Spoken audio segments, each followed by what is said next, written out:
Hello friends, this is Salman welcoming to all of you on the platform of Study IQ PCS with the launch of this new program where we will discuss about the technologies in details which will ultimately improve your writing skills। तो शुरू कर रहे हैं। इसमें जो भी recent advancement हुआ है टेक्नोलॉजी के फील्ड में, एक एक टेक्नोलॉजी को हम लोग यहाँ पर डिटेल में डिस्कस करेंगे, जो कि आपकी मेंस वाला जो पोर्शन है वहाँ पर जो विज्ञान और प्रौद्योगिकी से जोड़ करके जो क्वेश्चंस आते हैं उसको बूस्ट अप करेगा। साथ ही साथ यहाँ पर टेक्नोलॉजिकल एडवांसमेंट के दौरान जो भी कंसेप्चुअल चीज़ें हैं उनको भी हम यहाँ पर डिटेल में डिस्कस करेंगे। तो कुल मिलाकर के ये जो हमारा ये नया प्रोग्राम है जिसकी शुरुआत हम आज से कर रहे हैं, ये न केवल आपके आंसर राइटिंग स्किल्स को इंप्रूव करेगा बल्कि कुछ ऐसे फैक्ट्स, कुछ ऐसे कंसेप्ट भी हम यहाँ पर डिस्कस करेंगे जो कि प्रीलिम्स के लिए भी आप सभी के लिए काफ़ी महत्वपूर्ण होंगे। ये किसी पर्टिकुलर एक स्टेट के लिए नहीं है बल्कि जितने भी स्टेट PSCs हैं वहाँ पर जो PCS की एग्जाम्स होते हैं मेंस के पॉइंट ऑफ व्यू से, तो वह उनके लिए काफ़ी महत्वपूर्ण होने जा रहा है। साथ ही साथ प्रीलिम्स के स्तर पर भी यहाँ पर जो भी इंफॉर्मेशन डिलीवर की जाएगी वो आप सभी के लिए एग्जाम के नज़रिए से बहुत महत्वपूर्ण हो सकती है।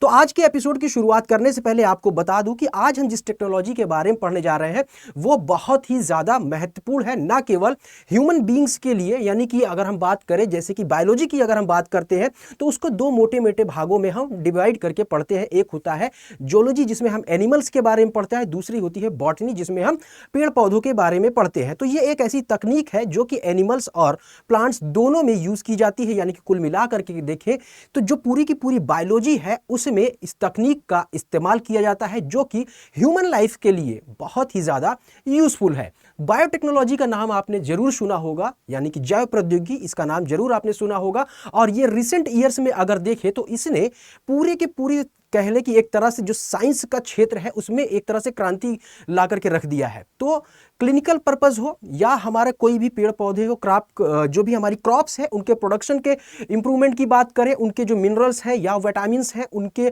इनरिचमेंट की बात करें, तो एक तरह से इसमें जो बायोटेक्नोलॉजी है उसका बहुत ही ज़्यादा इंपॉर्टेंस देखा जा रहा है। और अभी भी ये पूरा का पूरा सेगमेंट जो है लगातार इवॉल्व हो रहा है, यानी कि इसमें जो भी टूल्स एंड टेक्निक्स हैं लगातार इवॉल्व होती चली जा रही है और इसमें भी रिसेंट एडवांसमेंट होते चले जा रहे हैं।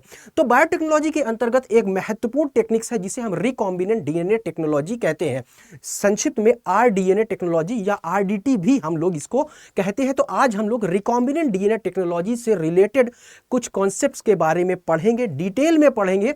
लेकिन उससे पहले आपको यह बता दें कि रिकॉम्बिनेंट डीएनए टेक्नोलॉजी एक सिविल सेवक के लिए किस तरह से महत्वपूर्ण हो सकती है। अगर आप एकेडमिक्स में देखें तो हम रिकॉम्बिनेंट डीएनए टेक्नोलॉजी या जैव प्रौद्योगिकी को देखें तो बहुत ही ज़्यादा अंदर तक जाकर के उसको पढ़ते हैं, क्योंकि वो एक एकेडमिक्स होता है। आप चाहे BSc कर रहे हो, MSc कर रहे हो या फिर आप PhD वगैरह कर रहे हो, रिसर्च कर रहे हो, तो वहाँ पर इनको बहुत ही ज़्यादा डिटेल में हम पढ़ते हैं।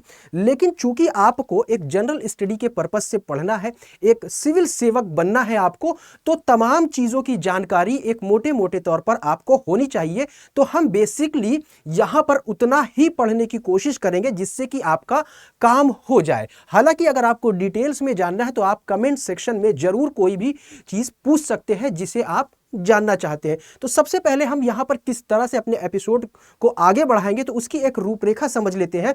तो रिकॉम्बिनेंट डीएनए टेक्नोलॉजी को हम कुछ इस तरह से देखेंगे कि सबसे पहले हम इसकी मीनिंग को समझने की कोशिश करेंगे, यानी कि इसका मतलब क्या होता है। ठीक है, रिकॉम्बिनेंट डीएनए टेक्नोलॉजी का मतलब क्या होता है, इसके साथ ही साथ इस टेक्नोलॉजी के अंतर्गत कौन कौन से स्टेप्स हैं, ठीक है, या कौन कौन से चरण हैं जिनके माध्यम से यह पूरी की पूरी टेक्नोलॉजी कंप्लीट होती है, यानी कि रिकॉम्बिनेंट डीएनए किस तरह से बनाया जाता है, ये पूरे क्या स्टेप्स हैं। उसके बाद हम यहाँ पर स्टेप्स से पहले ही हम थोड़े से स्टेप्स इसी के दौरान टूल्स, यानी कि वो कौन कौन से टूल्स हैं जो कि इसमें प्रयोग किए जाते हैं, उनका इस्तेमाल किया जाता है। इसके बाद अब इस टेक्नोलॉजी का क्या यूज है।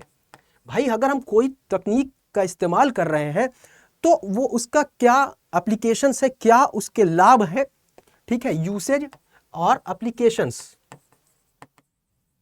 या सीधे सीधे हम कह लें कि इसके क्या लाभ है, ठीक है, ये पढ़ेंगे। इसके बाद ये जो तकनीक है इसके साथ क्या क्या चैलेंजेस हैं या इसकी लिमिटेशंस क्या क्या है, ठीक है, इसके बाद हम लोग पढ़ेंगे कि यूसेज हो गया, क्या इसके चैलेंजेस है, क्या इसमें लेटेस्ट एडवांसमेंट चल रहा है। ठीक है, तो हम कुछ इस तरह से अपनी वीडियो को आगे बढ़ाएंगे। तो सबसे पहले हम समझने की कोशिश करते हैं कि इसकी मीनिंग क्या होती है, what exactly the mean of rDNA. ठीक है, कि आरडीएनए रिकॉम्बिनेंट डीएनए का मतलब क्या होता है, और रिकॉम्बिनेंट डीएनए टेक्नोलॉजी का इस्तेमाल करके रिकॉम्बिनेंट डीएनए किस तरह से बनाया जाता है। तो सबसे पहले मीनिंग पढ़ेंगे, क्या इसका इस्तेमाल है, कहां कहां किस किस सेक्टर में इसका इस्तेमाल किया जा सकता है, किस तरह से ये जो तकनीक है हमारे लिए लाभकारी हो सकती है, क्या इसके चैलेंजेस हैं, लेटेस्ट एडवांसमेंट क्या है, और सबसे अंत में कुछ क्वेश्चन जिसको कि आप लिखने की कोशिश करेंगे। और ये क्वेश्चन संभवतः लास्ट ईयर के अगर क्वेश्चन पेपर देखें, प्रीवियस ईयर के कुछ पिछले कई सालों के आप पेपर देखें, तो संभवतः इससे क्वेश्चन पूछे गए हैं। तो इस पर हम लोग चर्चा करेंगे। तो सबसे पहले देखिए कि recombinant DNA technology,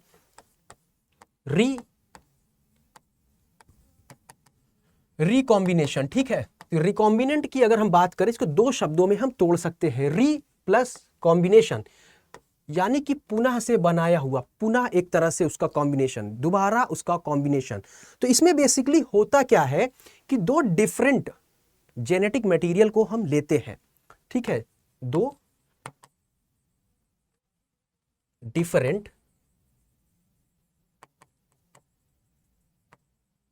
genetic material, यानी कि दो अलग अलग अनुवांशिक पदार्थों, बेसिकली कह ले जेनेटिक मटेरियल से मतलब यहां पर डीएनए को हम कह ले, क्योंकि डीएनए आरएनए ही जो हमारा होता है वो जेनेटिक मटेरियल होता है, तो हम यहां पर डीएनए को मान करके चलते हैं। ठीक है, तो दो अलग अलग हम डीएनए को लेते हैं और उनको मिला करके, उनको जोड़ करके एक नया डीएनए हम बनाते हैं। ठीक, तो इन दो डिफरेंट जेनेटिक मटेरियल को लेकर के पहले इनको हम तोड़ते हैं, तोड़ने के बाद इसको जोड़ते हैं, और फिर जोड़ने के बाद जो एक नया डीएनए आता है, इसको हम मॉडिफाइड या आर्टिफिशियल डीएनए भी हम लोग कहते हैं। ठीक है, तो ये एक डीएनए बन के आता है, इसी को हम आरडीएनए या रिकॉम्बिनेंट डीएनए कहते हैं।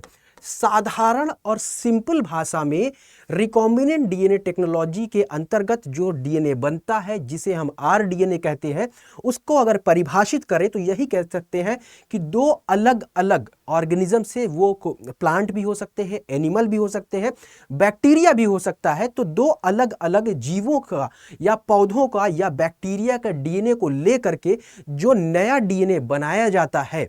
ठीक है, अब नया डीएनए हम क्यों बना रहे हैं, तो मनुष्य जाहिर सी बात है वो अपने बहुत स्वार्थी होता है, तो अपने स्वार्थ को पूरा करने के लिए ही ऐसी किसी प्रौद्योगिकी का इस्तेमाल करेगा जिससे कि उस बेनिफिट उसे मिल सके। तो कहीं ना कहीं इसमें जो मानव है उसका हित छुपा हुआ है, तो इसीलिए आरडीएनए को मनुष्य के द्वारा बनाया जा रहा है। तो दो अलग अलग पौधों से कह ले, दो एनिमल से कह ले, या दो ऑर्गेनिज्म हम कह सकते हैं, तो उनके जेनेटिक मटेरियल यानी डीएनए को लेकर के एक नया डीएनए को बनाया जाए और वह डीएनए मनुष्य के लिए लाभकारी हो, तो इसी को हम मॉडिफाइड डीएनए या आर्टिफिशियल डीएनए और या आरडीएनए हम कहते हैं। तो सिंपल और सरल भाषा में आरडीएनए की बात हमने कर ली। अब इसके अंतर्गत कुछ तकनीकों का इस्तेमाल किया जाता है, कुछ टेक्नोलॉजीज का भी इस्तेमाल किया जाता है, कुछ टूल्स का इस्तेमाल किया जाता है, कई चरण इसमें होते हैं। तो जो क्योंकि इसमें हम एक तकनीक का इस्तेमाल कर रहे हैं, तो इसीलिए हमने इसको कह दिया रिकॉम्बिनेंट डीएनए टेक्नोलॉजी, यानी कि आरडीएनए टेक्नोलॉजी। तो सीधे सीधे भाषा में ऐसी प्रौद्योगिकियों का इस्तेमाल जब रिकॉम्बिनेंट डीएनए के फॉर्मेशन के लिए किया जाता है, तो उसे रिकॉम्बिनेंट डीएनए टेक्नोलॉजी कहते हैं। अब रिकॉम्बिनेंट डीएनए टेक्नोलॉजी कब इजाद हुई या ये कब हाईलाइट हुई, तो बेसिकली अगर देखें तो लगभग 1968 के आसपास, जब रिस्ट्रिक्शन एंजाइम्स क्या होते हैं बताता हूं।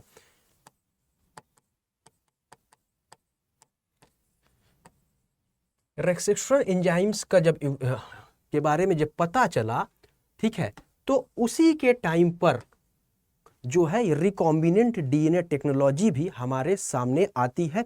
और एक स्विस माइक्रोबायोलॉजिस्ट थे,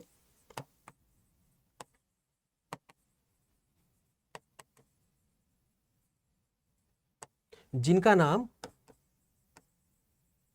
वर्नर आर्बर था।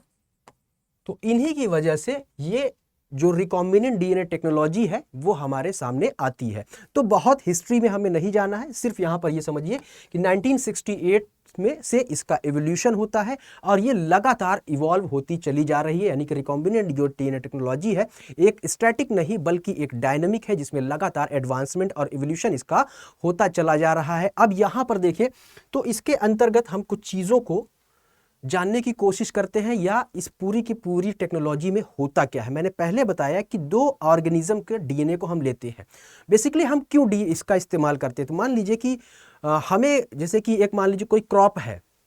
अब चूंकि भारत की पॉपुलेशन अगर देखें तो लगातार बढ़ती चली जा रही है, तो जैसे जैसे पॉपुलेशन बढ़ रही है तो वैसे वैसे खाद्यान्नों की चिंता भी हमें होगी, यानी कि हमारे पास फूड अवेलेबिलिटी होनी चाहिए। लेकिन जो लैंड एरिया है वो हमारा लिमिटेड है, यानी कि रिसोर्सेज लिमिटेड है, लेकिन जो पॉपुलेशन है वो बढ़ रही है, तो उसके लिए हमें फूड और ज़्यादा चाहिए। और ज़मीन भी जब जैसे जैसे पॉपुलेशन बढ़ेगी तो वहाँ पर स्ट्रक्चर भी डेवलप होंगे, ठीक है, बिल्डिंग्स का निर्माण भी होगा, तो लैंड का जो साइज है वो धीरे धीरे कम होता चला जा रहा है, दायरा कम होता चला जा रहा है। तो इसलिए हमें कम जगह में ज़्यादा प्रोडक्शन करना होगा, जिससे कि इतनी बड़ी पॉपुलेशन को हम फीड करा सके, ठीक है, उनके लिए खाद्यान्नों की उपलब्धता लगातार बनी रहे। तो हमें करना क्या होता है कि जो अगर हमारी कन्वेंशनल, अगर हम समझने की कोशिश करें, परंपरागत जो कृषि है उसके माध्यम से देखें तो जो प्रोडक्शन हो रहा है लगभग उतना ही रहेगा। हम फर्टिलाइजर्स का इस्तेमाल कर ले तो थोड़ा बहुत उत्पादन में वृद्धि देखने को मिल सकती है। लेकिन अगर हम इस तकनीक का इस्तेमाल करते हैं, रिकॉम्बिनेंट डीएनए टेक्नोलॉजी, जो हमारी क्रॉप है, क्रॉप के जो किसी जीन में जो कि उसकी क्वांटिटी को बढ़ा सकता है, रिस्पॉन्सिबल हो सकता है, कि जिसकी वजह से उत्पादन एक पर्टिकुलर दिए गए एरिया में हम देखें तो जितना उत्पादन पहले हो रहा था और उसको अगर बढ़ाया जाए तो उसके लिए जो प्रोडक्शन के लिए कोई पर्टिकुलर जीन होता है वो अगर हमें पता चल जाए और जो हमारी क्रॉप है उसमें उसको इंसर्ट करा दिया जाए, तो नंबर ऑफ ग्रेन्स जो एक पर्टिकुलर प्लांट में होंगे, मान लीजिए हम गेहूं की खेती कर रहे हैं तो उसके एक पौधे में नंबर ऑफ जो ग्रेन्स होते हैं वो बढ़ सकते हैं। तो बेसिकली हम क्या करेंगे इसमें कि एक ऐसे जीन का पता करेंगे जो कि नंबर ऑफ ग्रेन्स को बढ़ा देता है, तो उस जीन को हम निकाल लेंगे, उस डीएनए को निकाल लेंगे, उसे हम कहते हैं डिजायर्ड डीएनए, यानी कि वांछित डीएनए। तो हम क्या करते हैं कि डिजायर्ड डीएनए को निकाल लेते हैं और उसके बाद उस डीएनए को हमें उस क्रॉप में इंसर्ट करना होता है। जब आप इसको इस तरह समझने की कोशिश करिए कि अगर मान लीजिए आपको एक स्थान से दूसरे स्थान कहीं जाना है, तो एक तो आप पैदल जा सकते हैं, ये परंपरागत तरीका है।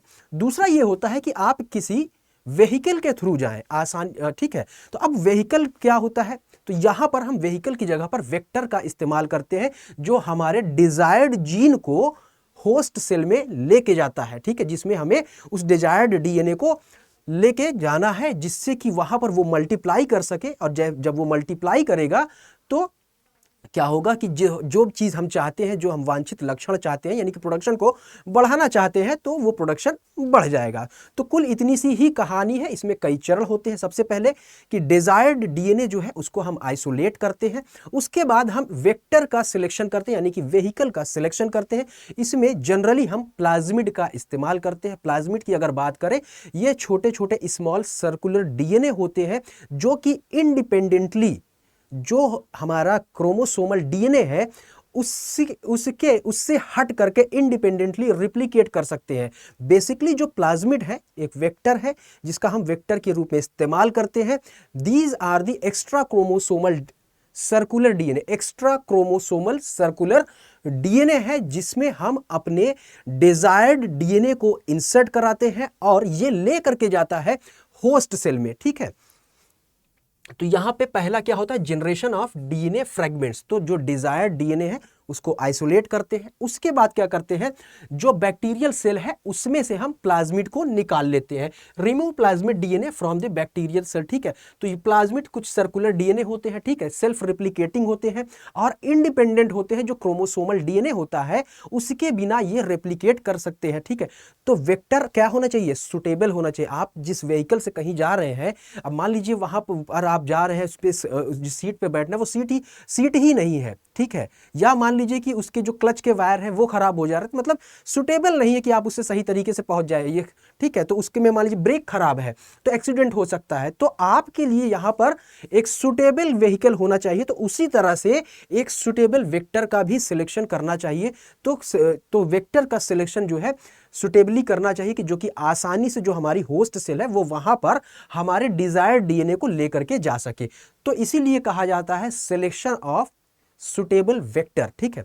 तो हमने यहां से प्लाज्मिड को निकाल लिया। अब प्लाज्मिड को, अब चूंकि देखिए ये पूरा का पूरा सर्कुलर है, हमें नया डीएनए इसमें इंसर्ट करना है। तो इंसर्ट करने के लिए हमें कहीं जगह तो बनानी होगी ना, जगह तो बनानी होगी। तो इसके लिए हम क्या करते हैं, रेस्ट्रिक्शन एंजाइम्स का इस्तेमाल करते हैं। रेस्ट्रिक्शन एंजाइम्स में देखें तो बेसिकली रेस्ट्रिक्शन एंडोन्यूक्लियेज इन्हें कहते हैं। ये बेसिकली क्या करते हैं, एक पर्टिकुलर एरिया पर कट करते हैं। इसको क्या करेंगे, ये कट कर देंगे और कट करने के बाद ये स्टिकी इंड्स क्रिएट करते हैं। स्टिकी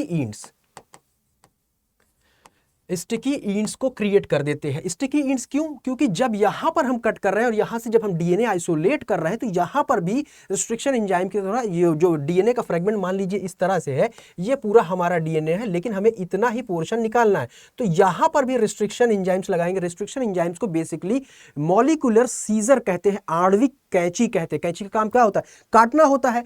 तो प्लाज्मिड को मान लीजिए इस सेगमेंट को हमने कट कर दिया और यहां से हमने जो लिया तो इसको, ये डीएनए जो हमने निकाला है इस वाले यहां से इतने पोर्शन, तो इसको भी कट करके इसने अलग कर लिया। तो यहां ये वाला डीएनए हमारे पास आ गया। तो अब देखिए यहां पर स्टिकी एंड बना और यहां पर भी स्टिकी एंड बना, तो ये जाकर के फेवरेबली यहां पर फिट हो जाएगा। ये देखिए ये जो ब्लंट एंड आप देख सकते हैं, ये एंड, इसी को हम स्टिकी एंड कहते हैं और कुछ इसी तरह से इसको कट करेगा, ये जाकर के यहां पर बैठ जाएगा। तो अब एक डीएनए इसका है और एक डीएनए जो है हमारा डिजायर्ड वाला है, तो दो डीएनए का कॉम्बिनेशन हो गया, ठीक। तो अब जो डीएनए हमें मिला यही है आरडीएनए, यानी कि रिकॉम्बिनेंट डीएनए। समझ में आया।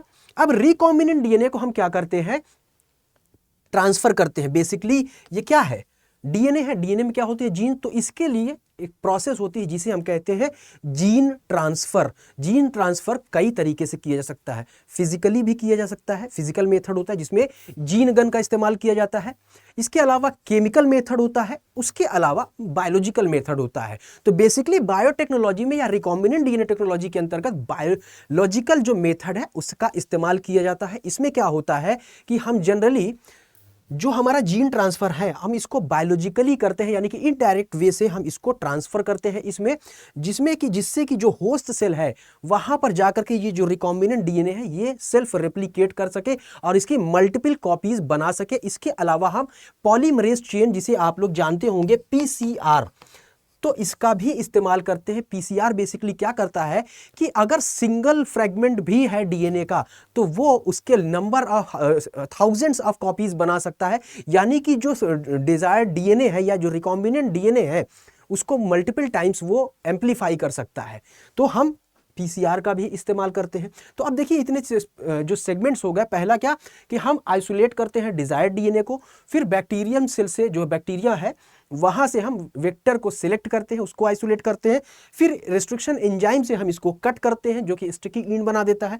फिर इसके बाद DNA ligase enzyme, T4 ligase enzyme होता है, ठीक है। T4 लाइगेज एंजाइम क्या करता है, इसको ले जाकर के यहां पर जोड़ देता है। T4 लाइगेज एंजाइम बेसिकली करता क्या है कि ये एक एंजाइम है T4 लाइगेज, ये जो डिफरेंट डीएनए है इनको ज्वाइनिंग करने के में मदद करता है। बेसिकली फॉस्फोडाइएस्टर बॉन्ड को फैसिलिटेट करता है, फॉस्फोडाइएस्टर बॉन्ड को बनने में फैसिलिटेट करता है, जिससे कि दोनों डीएनए के सेगमेंट जो है आपस में फ्यूज हो जाए और कोई भी गैप ना रहे, ठीक। तो ये यहाँ पर T4 लाइगेज के थ्रू इसको हमने जोड़ दिया और ये आरडीएनए बन गया। अब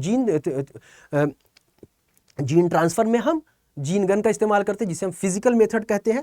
केमिकल मेथड में हम कैल्शियम फॉस्फेट का इस्तेमाल कर सकते हैं और जनरली हम बायोलॉजिकल मेथड का इस्तेमाल करते हैं जिसमें पीसीआर पॉलीमरेज चेन रिएक्शन का हम इस्तेमाल करते हैं। और इस तरह से जो हमारी होस्ट सेल है तो ये जो आरडीएनए है यहाँ पर चला जाता है, यहाँ पर ये सेल्फ रेप्लिकेट करता है, तो इस तरह से मल्टीपल कॉपीज इसकी बन जाती है। इसके बाद क्या होता है, इसको सिलेक्ट करना होता है, यानी कि कौन सी जो सेल है वो ट्रांसफॉर्म्ड हुई और कौन सी नॉन ट्रांसफॉर्म्ड हुई। तो इसके लिए हम एंटीबायोटिक रेजिस्टेंट जीन्स का भी इस्तेमाल कर लेते हैं और फाइनली जो जाकर के हम वैलिडेशन करते हैं कि यानी कि जो सेल है वो ट्रांसफॉर्म्ड हुई है कि नहीं हुई है, यानी कि जो डीएनए है वो इंटीग्रेट हुआ है कि नहीं हुआ है, यानी कि validation of the rDNA integration हम सबसे लास्ट स्टेप मानते हैं। तो चीज़ें आपको शायद समझ में आई होंगी, अगर नहीं समझ में आई है तो कमेंट सेक्शन में आप ज़रूर पूछ सकते हैं कोई चीज़। चलिए अब देखिए कौन कौन सी चरण है, मैंने पहले ही आपको यहाँ पर डिस्कस कर दिया, लेकिन देख लीजिए फिर से।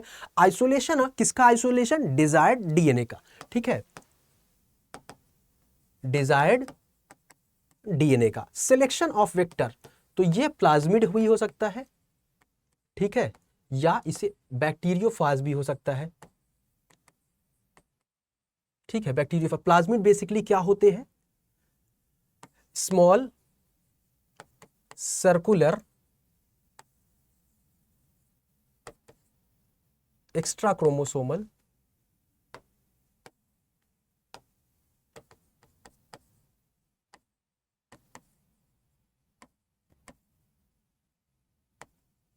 एक्स्ट्रा क्रोमोसोमल डीएनए होते हैं विच आर कैपेबल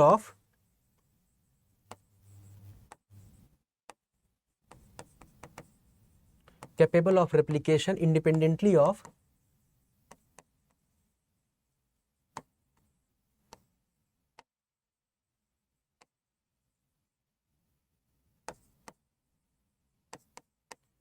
ठीक है। तो बेसिकली जो प्लाज्मिड है ये क्या है? छोटे small circular extra chromosomal DNA है जो कि कैपेबल होते हैं सेल्फ रेप्लिकेशन के, independent of the chromosomal DNA. तो ये वेक्टर है। तो सिलेक्शन ऑफ वेक्टर दूसरा चरण हो गया, ठीक है, सुटेबल वेक्टर। इसके बाद कटिंग, ठीक है, जब हमने वेक्टर देख लिया आइसोलेशन, तो वेक्टर को हम कट करेंगे जहां पर जो हमारा ये डिजायर्ड डीएनए जाकर के फिट कर सके। तो हम यहां पर रेस्ट्रिक्शन इंडोन्यूक्लियस का इस्तेमाल करते हैं, रेस्ट्रिक्शन एंजाइम।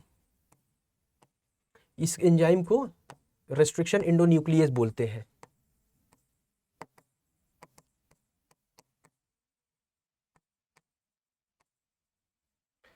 जनरली इसमें देखें तो इको R1 ये एंजाइम का नाम है, इसका इस्तेमाल करते हैं। और भी बहुत सारे एंजाइम्स हैं जिसका हम इस्तेमाल करते हैं, जनरली इको R1 का ज़्यादा होता है, ठीक। इसके बाद T4 लाइगेस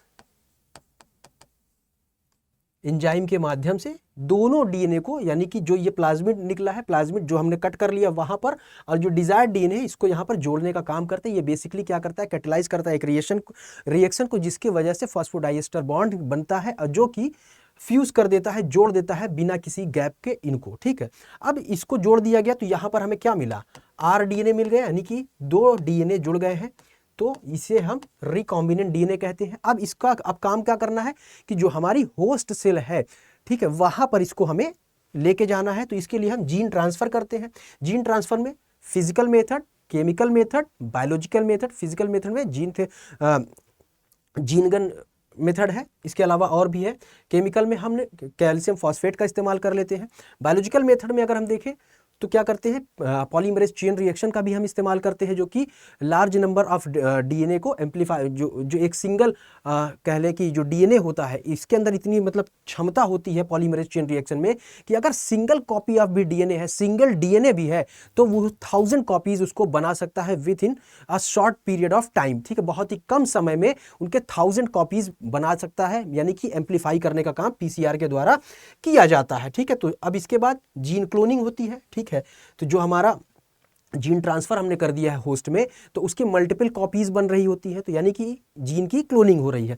इसके बाद अब हम देखते हैं कि कौन सी सेल है जो कि ट्रांसफॉर्म्ड हो चुकी है, ठीक है। तो इसके लिए हम यहां पर एंटीबायोटिक रेजिस्टेंस जीन का भी इस्तेमाल कर लेते हैं। अब मान लीजिए कि हमारे पास बहुत सारी सेल्स मिल गई हैं। अब हम कैसे पहचानेंगे कि कौन सी सेल में आरडीएनए है और किसमें नहीं है? तो हम क्या करते हैं? एंटी रेजिस्टेंस जीन का इस्तेमाल कर लेते हैं। तो अब इनमें से मान लीजिए कि जो सेल है जो कि रिकॉम्बिनेंट डीएनए टेक्नोलॉजी वाली है, तो एंटी रेजिस्टेंट जो जीन्स वो होगा जो हम इस्तेमाल करेंगे वो क्या करेगा, अब जो ट्रांसफॉर्म नहीं है वो सेल क्या हो जाएंगी, डेड हो जाएंगी। जिनमें एंटी रेजिस्टेंस क्वालिटी है वही बचेंगी। तो हम इस तरह से इसका सिलेक्शन कर सकते हैं। तो ये हो गया। अब इसके बाद वैलिडेशन ऑफ आरडीएनए इंटीग्रेशन, तो इसको भी हम वैलिडेट करते हैं। ठीक है, सबसे लास्ट वाला चरण जो होता है कि इंटीग्रेशन हुआ है कि नहीं हुआ है। तो ये सारे इतने स्टेप्स हैं। स्टेप्स के अलावा अब यहाँ पर यूसेज से पहले एक चीज़ आप देख लीजिए कि कौन कौन से टूल्स होते हैं। हालांकि मैंने बता तो दिया ही, लेकिन एक समरी फॉर्म में दे दे तो ज़्यादा सही है। टूल्स में क्या क्या इस्तेमाल किया जाता है, एक तो जो डीएनए है, डिजायर्ड डीएनए, ठीक है। इसके बाद रेस्ट्रिक्शन एंजाइम,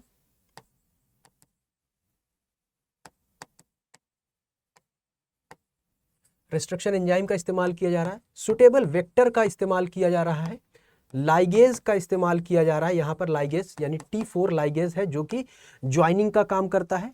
तो डीएनए हो गया डिजायर्ड डीएनए, तो इसको हालांकि इसमें कंसीडर नहीं करते। बेसिकली यहाँ समझिए कि रेस्ट्रिक्शन एंजाइम जो कि डीएनए को कट करने का काम करता है, सुटेबल वेक्टर है, लाइगेज है T4, ठीक है। तो ये सारे बेसिक टूल्स हैं जो इसमें इस्तेमाल किए जाते हैं। अब यहाँ पर T4 से जब ये जुड़ गया तो इसके बाद हम देखें क्या जीन ट्रांसफर होता है। जीन ट्रांसफर में हमने पीसीआर की बात की, पॉलीमरेज चेन रिएक्शन की बात की। फिर इसके बाद यहाँ पर देखें तो पॉलीमरेज चेन रिएक्शन का इस्तेमाल किया जाता है। इसके बाद क्लोनिंग की जाती है, फिर सिलेक्शन वगैरह करते हुए वैलिडेशन करके इसको खत्म कर दिया जाता है। तो ये पूरी की पूरी विधि रही। अब इसका इस्तेमाल क्या है, हमारे लिए सबसे ज़्यादा महत्वपूर्ण ये है कि आपको अपने आंसर राइटिंग में सीधे सीधे क्वेश्चन पूछ सकता है कि what is the applications of the recombinant DNA technology. तो अभी आप देखिए कि रिकॉम्बिनेंट डीएनए टेक्नोलॉजी का सबसे पहला इस्तेमाल जीन थेरेपी में हम कर सकते हैं। जीन थेरेपी में कैसे, कि मान लीजिए जो भी हेरिडिटी से डिजीजेज हैं, ठीक है, जो अनुवांशिक बीमारियां हैं, अगर हम उनके जीन को पता कर ले और रेस्ट्रिक्शन एंडोन्यूक्लियस एंजाइम की वजह से उस पोर्शन को कट कर देते हैं मान लीजिए, और एक ऐसा हेल्दी जीन को हम यहाँ पर ले जा करके लगा सकते हैं। ठीक, तो जीन थेरेपी में इसका इस्तेमाल किया जा सकता है। प्लांट्स में अगर देखें तो सबसे ज़्यादा एग्रीकल्चर में इसका इस्तेमाल हम कर सकते हैं। एग्रीकल्चर में मैंने आपको पहले ही बताया कि मान लीजिए प्रोडक्शन हमें बढ़ाना है, प्रोडक्शन बढ़ाना है, रेजिस्टेंस बढ़ाना है, ठीक है, विटामिन्स बढ़ाना है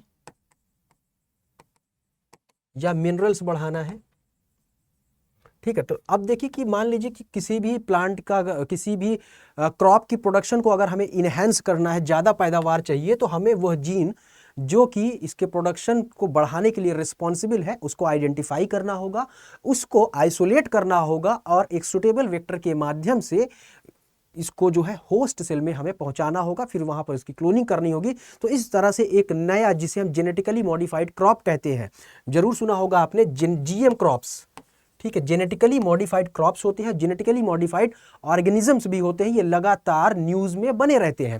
ठीक, तो इस तरह से इसी को हम कह सकते हैं कि प्रोडक्शन को बढ़ाना हुआ। रेजिस्टेंस, मान लीजिए कि कोई प्लांट है, उसमें किसी भी माइक्रोब्स की वजह से उसके प्लांट खराब हो जा रहे हैं, तो उसके लिए हमें रेजिस्टेंस डेवलप करनी है। ठीक है, किसी हर्बिसाइड के अगेंस्ट जो है, किसी पेस्टिसाइड के अगेंस्ट, जो हम पेस्टिसाइड्स हर्बिसाइड्स का इस्तेमाल तो करते ही हैं, तो जो भी माइक्रो ऑर्गेनिजम्स है, कोई कीड़ा है या कोई बैक्टीरिया है, कोई वायरस है, जिसकी वजह से जो हमारी क्रॉप है वो खराब हो जा रही है, तो उसमें रेजिस्टेंस डेवलप करने के लिए इस तकनीक का इस्तेमाल किया जाता है। इसके अलावा विटामिन, आपने गोल्डन राइस का नाम सुना होगा, जो कि विटामिन ए रिच होता है। तो इसमें विटामिन और मिनरल्स की जो क्वांटिटी है उसको इन्हेंस करने के लिए भी इसका इस्तेमाल किया जा सकता है एग्रीकल्चर के फील्ड में। इसके अलावा मेडिसिनल पर्पस से भी इसका इस्तेमाल, ठीक है, बहुत ज्यादा किया जा सकता है। खासकर देखें तो वैक्सीन के डेवलपमेंट में, ठीक है, जो हेपेटाइटिस बी है उसकी वैक्सीन के डेवलपमेंट में इसका बहुत ज़्यादा इस्तेमाल किया जा सकता है। HIV को डिटेक्ट करने में इसका इस्तेमाल किया जा सकता है। ठीक है, ऐसे लोग जो कि HIV से ग्रसित है, उनके डिटेक्शन में हम इसका इस्तेमाल कर सकते हैं। इंसुलिन के प्रोडक्शन के लिए हम इसका इस्तेमाल कर सकते हैं। तो कुल मिला करके मानव के लिए ये जो तकनीक है बहुत ही ज़्यादा अच्छी है और बहुत ही ज़्यादा यूज़फुल होने वाली है, तो इस तरह से इसका इस्तेमाल कर सकते हैं। लेकिन इसके कुछ लिमिटेशंस भी हैं और इसके चैलेंजेस भी हैं। अब लिमिटेशंस की अगर बात करें तो जो रिकॉम्बिनेंट डीएनए हमारा बनता है तो इन्वायरमेंटल बहुत सारे फैक्टर्स होते हैं जिसको लेकर के बहुत ज़्यादा सेंसिटिव होता है। सनलाइट हो सकती है, हीट हो सकता है, मॉइस्चर हो सकता है, मोल्ड्स हो सकते हैं जो कि बेसिकली इसे डैमेज कर सकते हैं। ठीक, इसके अलावा वर्ष 2000 में अगर देखें तो जब ये तकनीक नई नई थी और इसके बारे में खासकर अगर यूएसए में देखें तो वहाँ के मीडिया और वहाँ के पब्लिक में इसको लेकर के एक लंबी चौड़ी बहस छिड़ गई। बहस क्यों छिड़ गई कि इसके कुछ अपने प्रोज एंड कॉन्स थे। तो इसमें देखिए कि इसके एथिकल कुछ चैलेंजेस थे, इकोनॉमी को लेकर के थे, सोसाइटी को लेकर थे, इंटेलेक्चुअल प्रॉपर्टी राइट्स को लेकर के थे और रिलीजन को लेकर के बहुत सारे सेगमेंट्स थे। अभी यहाँ एथिक्स वाला और रिलीजन वाला जो सेगमेंट है इस पर भी आज भी लगभग बहस छिड़ी हुई है। तो एथिक्स को लेकर के क्या अगर देखें तो बेसिकली एथिक्स इसमें यह कह रहा है कि क्या मानव को स्वयं अपने जीन को मॉडिफाई करने की जरूरत है, क्या यह सही है कि वो अपने जीन को मॉडिफाई कर रहा है इस तकनीक के माध्यम से, तो क्या ये एथिकली सही है, ये चर्चा का केंद्र बना हुआ है। इसके अलावा रिलीजन वाला पॉइंट भी अपना ही यही है कि क्या ह्यूमन बीइंग्स जो है अपने जीन को परिवर्तित करने के लिए जो भी टेक्नोलॉजी यानी कि रिकॉम्बिनेंट डीएनए टेक्नोलॉजी का इस्तेमाल कर रहा है तो क्या ये सही है, क्या मनुष्य को अपने जीन के साथ छेड़छाड़ करने का अधिकार है। क्योंकि अगर हम ह्यूमन बीइंग्स की बात करें, अगर हम एथिकली बात करें या धर्म के आधार पर बात करें तो हमें ईश्वर ने, गॉड ने, अल्लाह ने क्रिएट किया है, तो क्या हमारे पास ऐसा कोई अधिकार है कि हम अपनी बॉडी के जीन के साथ छेड़छाड़ करें। तो ये दो सेगमेंट ऐसे हैं जिन पर आज भी बहस होती रहती है। अब यहाँ पर इकोनॉमी वाली बात आती है क्योंकि ये जो तकनीक है इसमें स्टार्टिंग में देखें तो बहुत ज़्यादा पैसा खर्चा होता था। ठीक है, साथ ही साथ जो कंपनीज हैं जो इस तकनीक का इस्तेमाल करके जो जेनेटिकली मॉडिफाइड क्रॉप्स हैं या जो भी बेनिफिशियल वाली चीज़ें हैं, कह लें कि जो मेडिसिन्स हैं इनका इस्तेमाल किया जा रहा है, तो कंपनियां कहीं इसका एडवांटेज इस तरह से ना ले लें कि उनको बहुत ज़्यादा महंगे दामों पर बेच सकते हैं। इसके अलावा सोसाइटी वाले सेगमेंट पे अगर देखें तो जो अंडर प्रिविलेज्ड या कह लें जो वीकर सेक्शन है, कहीं इस तकनीक की वजह से वो और भी ज़्यादा डिसएडवांटेजेस कंडीशन में ना पहुंच जाए, यानी कि उसके पास इतना पैसा ना हो कि इन तकनीकों का इस्तेमाल कर सके वो। ठीक है, इसके अलावा इंटेलेक्चुअल प्रॉपर्टी राइट का भी कंसर्न यहाँ पर आता है कि इस तकनीक का इस्तेमाल करके जो बौद्धिक संपदा वाला क्षेत्र है, इंटेलेक्चुअल प्रॉपर्टी राइट्स की हम बात कर रहे हैं कि मान अक्सर आप देखते होंगे कि बहुत सारी कंपनियों के बीच इंटेलेक्चुअल प्रॉपर्टी राइट्स को लेकर डिस्प्यूट होता रहता है, केसेस चलते रहते हैं कि कोई कंपनी कहती है कि इसको हमने बनाया है और दूसरी कह रही होती है इसको हमने बनाया, तो इस पर ट्रायल्स चलते रहते हैं। तो IPR वाला भी यहाँ पर सेक्शन एक चैलेंज के रूप में हम इसे देख सकते हैं। तो ये वो सारे सेगमेंट्स हैं जो कि चैलेंजेस यहाँ पर देखे जा रहे हैं। अब लेटेस्ट एडवांसमेंट्स की बात करें तो बेसिकली मैंने पहले ही बताया कि रिकॉम्बिनेंट डीएनए टेक्नोलॉजी या बायोटेक्नोलॉजी की बात करें, ये एक स्टैटिक नहीं बल्कि एक डायनेमिक सब्जेक्ट है, ये डायनेमिक एरिया है जिसमें लगातार जो टूल्स है, टेक्निक्स है, इनमें एडवांसमेंट होती रहती है। तो अभी हाल फिलहाल में देखें तो एक तकनीक है जिसे संक्षिप्त में CRISPR-Cas9 कहते हैं, जिसका फुल फॉर्म है clustered regularly interspaced short palindromic repeats. ये बेसिकली है क्या कि ये एक ऐसी तकनीक है जिसके माध्यम से जो डीएनए सीक्वेंसेस है इनमें एडिटिंग की जा सकती है। अब एडिटिंग का मतलब आपको पता ही होगा कि इसमें हम कुछ जोड़ भी सकते हैं, यानी कि ऐड भी कर सकते हैं, कुछ हम रिमूव भी कर सकते हैं। ठीक है, बायोलॉजी के टर्म्स में अगर हम बात करें तो डिलीट करने की हम बात कर सकते हैं। ठीक है, तो हम इसमें कुछ एडिशन भी कर सकते हैं, कुछ डिलीशन भी कर सकते हैं। इस जो भी जीन के सीक्वेंसेस हैं उनको फेरबदल भी कर सकते हैं, यानी उसको अल्टर भी हम लोग कर सकते हैं। तो बेसिकली ये लेटेस्ट एडवांसमेंट है अभी रिकॉम्बिनेंट डीएनए टेक्नोलॉजी के अंतर्गत। ठीक है, आई एम सॉरी। चलिए अब क्वेश्चंस की बात कर लेते हैं कि क्वेश्चंस किस तरह से पूछे जाते हैं। ठीक है, सीधे सीधे क्वेश्चन इस तरह से पूछा जा सकता है कि निम्नलिखित के कार्यों के बारे में बताइए। मान लीजिए आपको दे दिया रेस्ट्रिक्शन एंजाइम। रेस्ट्रिक्शन एंजाइम का कार्य क्या है? PCR पॉलीमरेज चेन रिएक्शन का कार्य क्या है? तो रेस्ट्रिक्शन एंजाइम्स क्या है? बेसिकली मॉलिक्यूलर सीजर है जो डीएनए को कट करने का काम करते हैं, स्टिकी इंड क्रिएट करते हैं, ठीक है। तो ये रिस्ट्रिक्शन एंजाइम से इनके एग्जांपल्स इको R1 मैंने आपको बता दिया, इसका जो एग्जांपल है इको R1, ठीक है। तो ये बेसिकली रिस्ट्रिक्शन एंजाइम होते हैं, ठीक है। PCR पॉलीमरेज चेन रिएक्शन, ये बेसिकली क्या करता है, जो डीएनए है उसको एम्पलीफाई करने का काम करता है, ठीक है।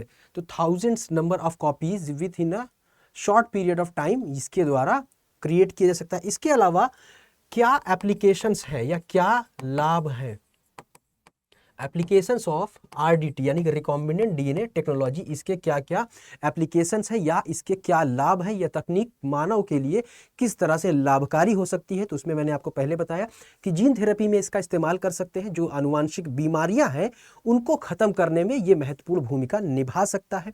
साथ ही साथ एग्रीकल्चर के क्षेत्र में देखें तो जेनेटिकली मॉडिफाइड क्रॉप्स आ रहे, बेसिलस बीटी कॉटन का नाम आपने सुना होगा, जो बेसिकली जो बेसिलस thuringiensis है उसके लिए रेजिस्टेंस होती है। जो बॉल वर्म होता है बेसिलस thuringiensis, उसके लिए उसके अंदर जो है रेजिस्टेंस क्रिएट कर दिया जाता है, जिसे हम बीटी कॉटन कहते हैं। बीटी ब्रिंजल भी आपने नाम सुना होगा। तो जेनेटिकली मॉडिफाइड क्रॉप्स आ रही है, गोल्डन राइस का नाम आपने सुना है। तो ये सारी चीजें जो है रिकॉम्बिनेंट डीएनए टेक्नोलॉजी की वजह से ही हो सकी है। उसके अलावा वैक्सीन के क्रिएशन में, हेपेटाइटिस बी के वैक्सीन के क्रिएशन में, इंसुलिन के प्रोडक्शन को बढ़ाने के लिए इसका इस्तेमाल किया जा सकता है। तो ये सारे ऐसे फील्ड्स हैं जहां पर ये टेक्नोलॉजी जो है हमारे लिए काफ़ी ज़्यादा महत्वपूर्ण हो सकती है। और इससे इस तरह से सवाल पूछे भी गए हैं, और संभवतः अगर इससे कोई सवाल पूछा जाएगा तो जो इसमें लेटेस्ट एडवांसमेंट हुई है, जिसके बारे में अभी मैंने जिक्र किया कि जिससे कि जो डीएनए की सीक्वेंस है उसकी एडिटिंग की जाती है, तो उसके बारे में भी पूछा जा सकता है। तो इस तरह के सवाल विगत वर्षों में पूछे भी गए हैं, और संभावना बनती है कि इस तरह से सवाल जोड़ करके पूछा भी जा सकता है, या सिंपल क्वेश्चन इस तरह से भी पूछा जा सकता है कि जो जेनेटिकली मॉडिफाइड क्रॉप्स हैं उनके क्या लाभ हैं और क्या उनके सामने चैलेंजेस हैं। तो ये सवाल भी पूछा जा सकता है। तो इस तरह के सवालों को आप लिखने की कोशिश करिए, और साथ ही कमेंट सेक्शन में ज़रूर बताइएगा कि हमारा ये जो प्रोग्राम है, जो हमने शुरू किया है, और इस प्रोग्राम के तहत जो आज हमने पहला एपिसोड किया जिसमें हमने रिकॉम्बिनेंट डीएनए टेक्नोलॉजी के बारे में चर्चा की, वो आपको कैसा लगा। कोई आपका सुझाव है तो ज़रूर दीजिएगा, बिल्कुल हेजिटेट मत करिएगा, हमें आपके सुझावों का इंतज़ार रहता है। तो मिलते हैं अगले वीडियो में, तब तक के लिए पढ़ते रहिए, आगे बढ़ते रहिए। जय हिंद, जय भारत।